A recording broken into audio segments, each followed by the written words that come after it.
नमस्ते दर्शकों, एक बार फिर से स्वागत है आपका एडिक्वेट ट्रैवल यूट्यूब चैनल पे। और आज के वीडियो में हम आपको डिटेल में दिल्ली के पहले वेज टू वंडर पार्क के बारे में बताएंगे।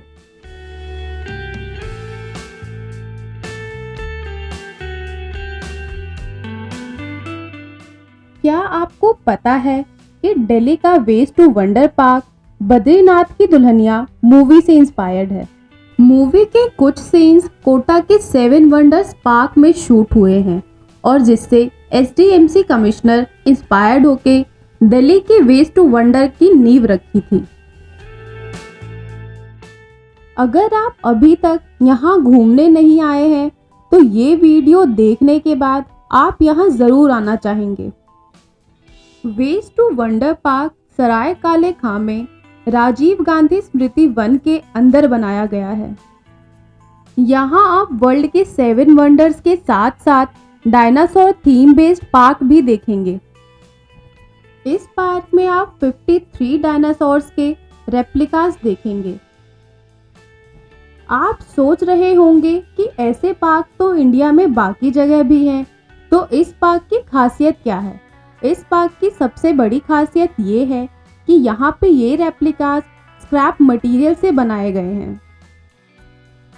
वेज टू वंडर पार्क पहुँचने के लिए सबसे पहले आपको सराय काले खां आना पड़ेगा।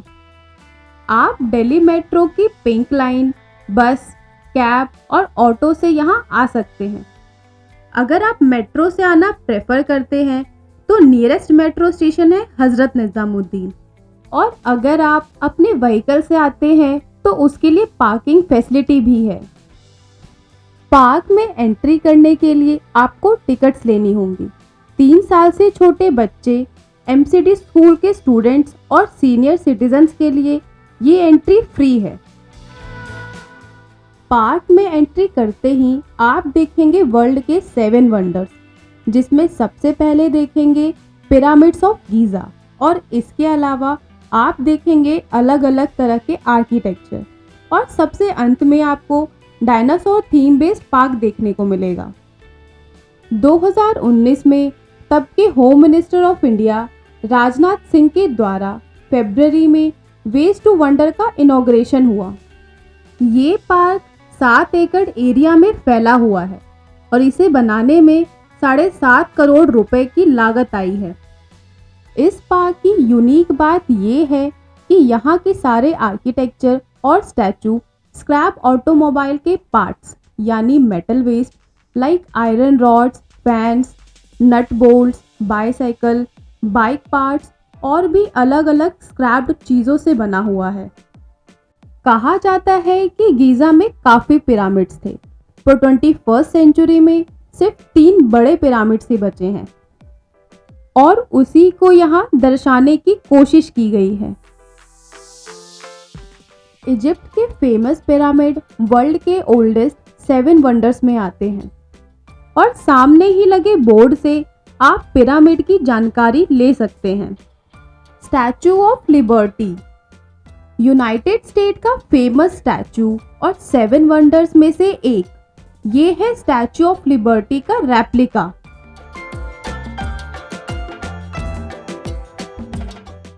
ये स्टैचू है रोमन गॉडेस ऑफ लिबर्टी का, जिसे फ्रांस और अमेरिका ने मिलकर बनाया था। असली मूर्ति का टोटल वेट है 225 टन और टॉर्च को गोल्ड की थिन प्लेटिंग से कवर किया गया है। और ये देखिए खूबसूरत आईफिल टावर का रेप्लिका 1887 से 1889 में बना पेरिस का आईफिल टावर वर्ल्ड के one of the most visited monuments में से एक है। 906 फीट हाइट का ये टावर यूरोपियन यूनियन का सबसे ऊंचा ऑब्जर्वेशन डेक है, जहां से पूरा पेरिस देखा जा सकता है।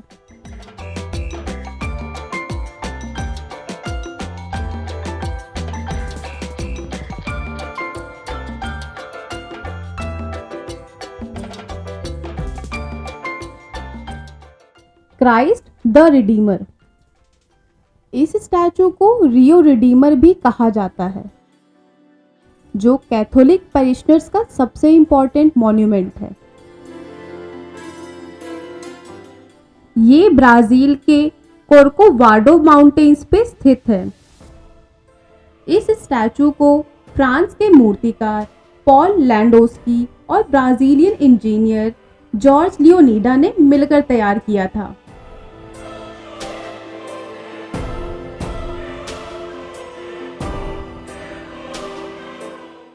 ताजमहल।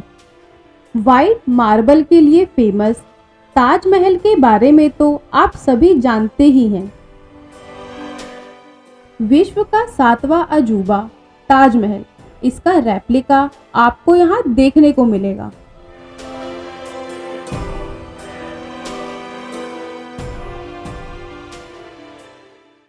ताजमहल से जुड़ी सारी जानकारी आपको इसके सामने लगे बोर्ड से मिल जाएगी। Leaning tower of pizza. ये स्ट्रक्चर मेडिवल यूरोप के सबसे अनोखे आर्किटेक्चर में से एक है। इटली में स्थित टावर ऑफ पीज़ा की अपनी दिलचस्प कहानी है। ऐसा कहा जाता है कि इसके एक तरफ झुकने का कारण एक एक्सीडेंट था।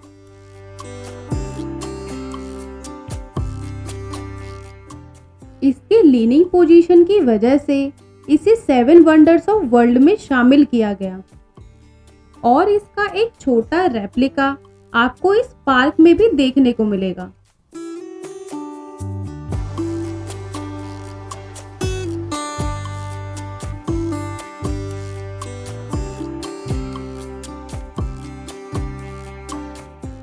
कोलोजियम। ये इमारत इंपीरियल रोम के आइकॉनिक आर्किटेक्चर को दर्शाता है।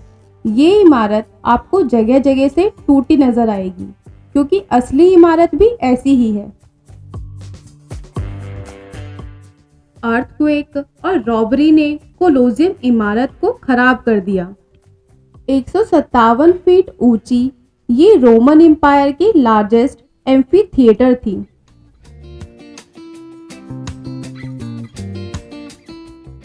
छोटे बच्चों के लिए अलग से एक प्लेग्राउंड एरिया तैयार किया गया है। उनके लिए अलग अलग झूले भी लगाए गए हैं। ये जगह 3 से 10 साल के बच्चों के लिए बिल्कुल परफेक्ट है। तो अगर आप अपने बच्चों के साथ यहाँ आते हैं तो यहाँ ज़रूर आइए।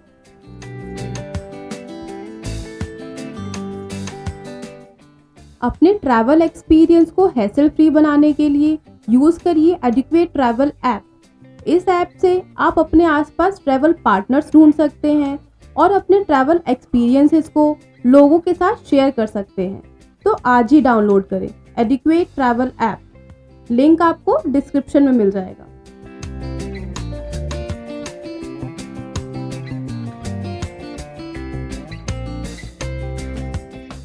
सेवन वंडर्स के बाद सबसे यूनिक और एक्साइटिंग चीज़ इस पार्क में आपको डायनासोर्स के रेप्लिका लगेंगे।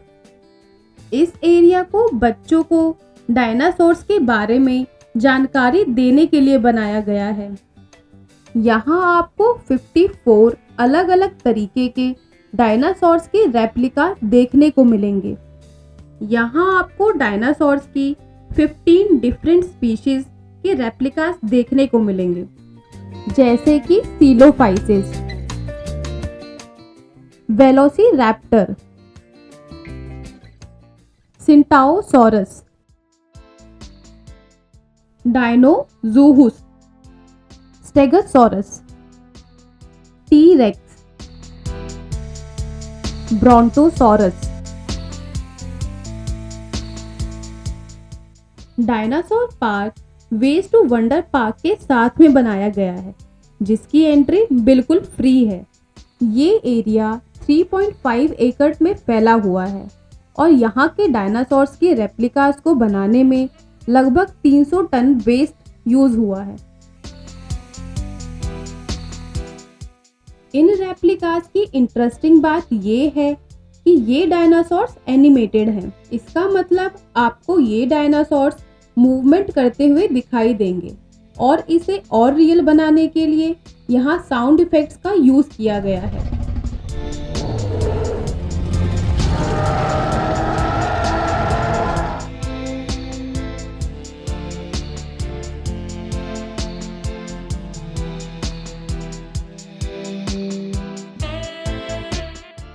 ये एरिया काफ़ी थॉटफुली डेवलप किया गया है। यहाँ आके आपको फेमस मूवी जुरासिक पार्क की याद आ जाएगी।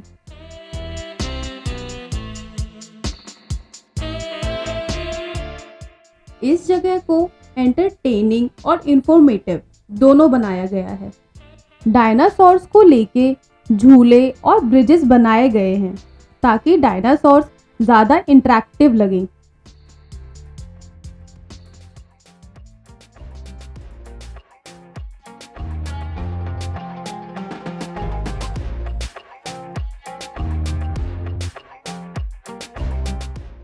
ये देखिए, ये है स्लाइड वाला झूला। इस पे आप डायनासोर के पेट के रास्ते से अंदर जाएंगे और उसकी पूंछ से स्लाइड करते हुए बाहर निकल जाएंगे। ये एरिया बच्चों के लिए काफ़ी फैसिनेटिंग है क्योंकि यहाँ आके वो डायनासोर्स के बारे में काफ़ी कुछ जान सकते हैं।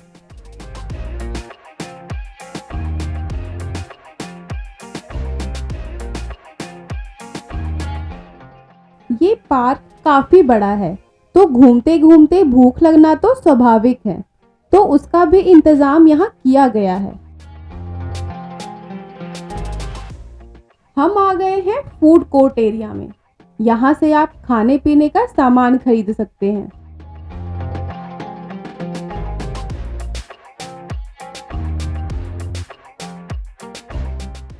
ये जगह दिन में जितना सुंदर और मज़ेदार लगता है उससे कई ज़्यादा खूबसूरत आपको ये शाम में देखने को मिलेगा, और ये सब कलरफुल लाइटनिंग की वजह से होता है। जैसे ये देखिए, ब्यूटीफुल आईफिल टावर लाइट्स की वजह से और भी सुंदर लग रहा है।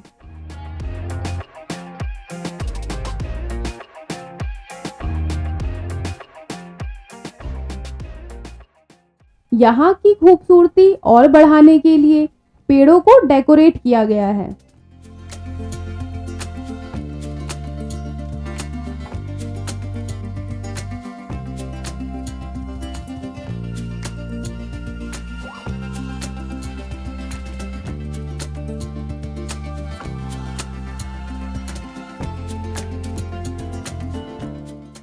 यहाँ रेप्लिकास के आसपास लाइट्स लगाई गई हैं ताकि आपको ये शाम में और अच्छे से दिखाई दे सके।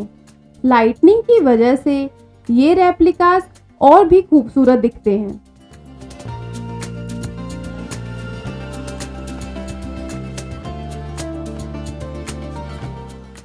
इस पार्क को बनाने में काफ़ी डिटेल्स का ध्यान रखा गया है, जैसे कि ये डायनासोर्स की आँखें, इन आँखों को लाल दिखाने के लिए लाइट्स का यूज़ किया गया है।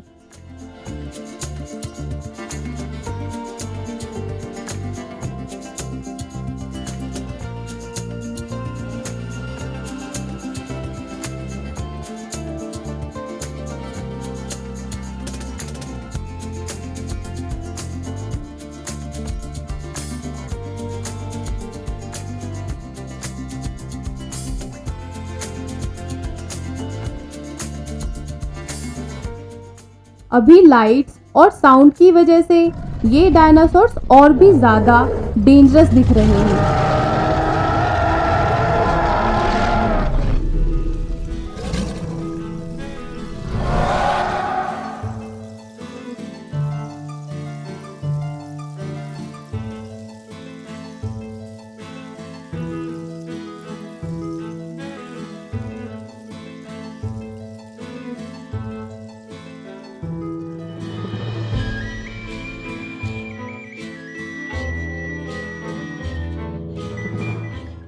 हम आशा करते हैं कि आपको हमारा ये वीडियो पसंद आया होगा। ऐसे ही और वीडियोस देखने के लिए हमारे चैनल को लाइक, शेयर और सब्सक्राइब करें और नोटिफिकेशन के लिए बेल आइकन दबाएं।